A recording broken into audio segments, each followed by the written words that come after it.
लखीमपुर जालू, लखीमपुर जालू।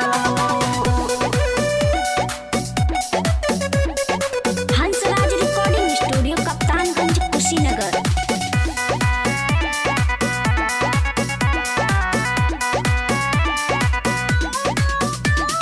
कवना कवना साबुन से नहालू, का करे है लखीमपुर जालू, का करे है लखीमपुर जालू।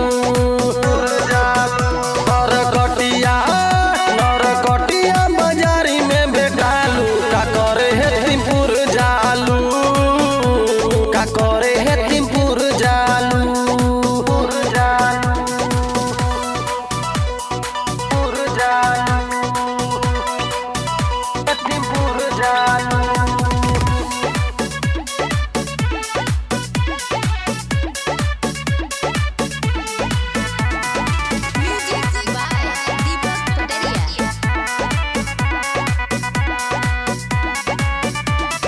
जालू नहरिया होते कटुइया रोजे स्कूलवा में पढ़े हो, होते तू रोज भोरे भोरे विजयपुर में गोरी चौराहा पे भेटालू हो, चौराहा पे भेटालू हो।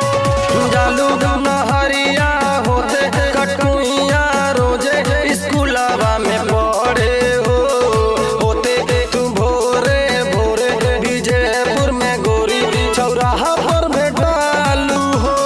कबो रोज गुरमोटा में भेटालू, का करे है लखीमपुर जालू, का करे है लखीमपुर जालू।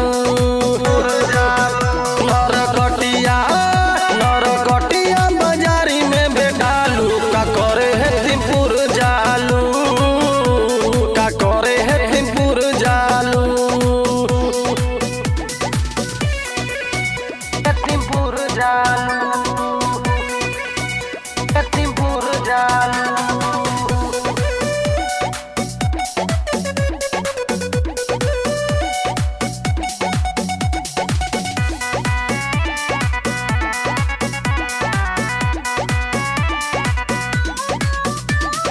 जालू तू जो कामा बाजारी मजा कवन मिले तोहरा के बजरिया में, रीते से के धरे लुगोरी छुपे चोरी चोरी काहे कवरिया में, कवरिया में। जालू तू जो कामा